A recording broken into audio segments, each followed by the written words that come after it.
আজকে সৌমিত্র বাবু, দিবাকর বাবু এসে যখন রামের গল্প শোনায়, তখন মনে হয় ওই সৌমিত্রকে দিবাকরকে সবকাটে দুটো গালে থাপ্পড় মেরে বলি, হারামজাদা তোরা আমাদেরকে কি বুঝবি রামের কথা? আমরা ব্রাহ্মণ পরিবারের সন্তান, জন্ম থেকে আমরা হিন্দু। তোদের মতো ধান্দাবাজদের কাছে আমাদেরকে হিন্দুত্বের কথা শুনতে হবে না। বিষ্ণুপুর লোকসভা কেন্দ্রের বিজেপি সাংসদ সৌমিত্র খাঁ এবং সোনামুখী বিধানসভার বিজেপি বিধায়ক দিবাকর ঘরামিকে সপাটে চর মারার হুঁশিয়ারি দিলেন সোনামুখী পৌরসভার ভাইস চেয়ারম্যান সোমনাথ মুখার্জি। পাল্টা তৃণমূলকে হুঁশিয়ারি দিয়েছেন সোনামুখী বিধানসভার বিজেপি বিধায়ক দিবাকর ঘরামি। সোনামুখী পৌর শহরের রথতলায় তৃণমূল কংগ্রেসের একটি দলীয় কর্মসূচিতে বক্তব্য রাখছিলেন সোনামুখী পৌরসভার ভাইস চেয়ারম্যান সোমনাথ মুখার্জি।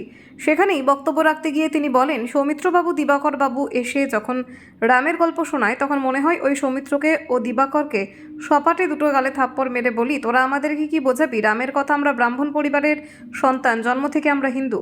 তোদের মতো ধান্দাবাজদের কাছে আমাদের হিন্দুত্বের কথা শুনতে হবে না। পরে সংবাদ মাধ্যমের মুখোমুখি হয়ে নিজের বক্তব্যেই অনড় থাকেন সোমনাথ মুখার্জি। তিনি বলেন, এটা আমার নিদান না, এটা সোনামুখী বিধানসভার মানুষের নিদান। গত 5 বছরে সোনামুখী বিধানসভার বিজেপি বিধায়ক সোলার লাইট বসানো ছাড়া আর কোনো কাজই করেননি। 2024 লোকসভা নির্বাচনের পর সৌমিত্র খাঁকে আর কেউ দেখতে পায় না ভোট এলেই রাম রহিমের মধ্যে দাঙ্গা লাগানোর চেষ্টা করে। তাহলে তাদেরকে চর মারবো নাকি মিষ্টিমুখ করাবো? তৃণমূল নেতার এই বক্তব্যের পাল্টা দিয়েছে পদ্ম শিবির। সোনামুখী বিধানসভার বিজেপি বিধায়ক দিবাকর ঘরামি বলেন, এইসব বলার কারণ হচ্ছে উনি ধীরে ধীরে ওনার দলে অপ্রাসঙ্গিক হয়ে উঠেছেন। নিজের পয়েন্ট বাড়ানোর জন্য, নিজের গুরুত্ব বাড়ানোর জন্য এইসব কুকথা বলে থাকেন। সোনামুখীর জনগণ 2026 বিধানসভা নির্বাচনে গণতান্ত্রিকভাবে ওনাদের গালে ফের সপাটে চর মারবে, ওনারা তার জন্য প্রস্তুত থাকুন। আপনি বিজেপি বিধায়ক এবং বিজেপি সাংসদদের সপাটে চর মারার নিদান দিলেন। এটা আমার নিদান না, এটা সোনামুখী বিধানসভা মানুষের নিদান। 5 বছর হয়ে গেছে দিবাকর ঘরামি একটা উন্নয়নের কাজ করেছে দেখান, একটা সোলার লাইট ছাড়া।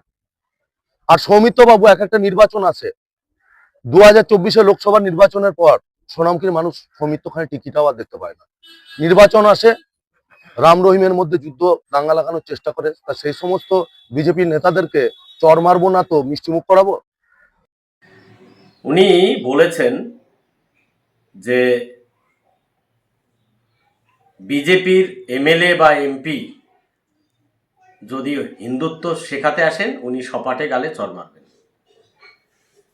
এসব বলার কারণ হচ্ছে উনি ধীরে ধীরে ওনার দলে অপ্রাসঙ্গিক হয়ে উঠেছেন। তাই নিজের গুরুত্ব বাড়ানোর জন্য, নিজের পয়েন্ট বাড়ানোর জন্য উনি এই আকথা কুকথা বলে থাকেন। এটা আজ নতুন নয়, উনি এর আগেও বলেছেন। সামনে নির্বাচন, একটু টিভির পর্দায় ওনাকে দেখাবে, এসবের জন্যেই উনি জেনে শুনে এসব কথা বলে থাকেন। তো এসব বলে কোনো লাভ হবে না। সোনামুখীর জনগণ এই 2026 নির্বাচনে গণতান্ত্রিক পদ্ধতিতে ওনাদের গালেই সপাটে ফের চর মারবেন, ওনারা তার জন্য প্রস্তুত থাকুন।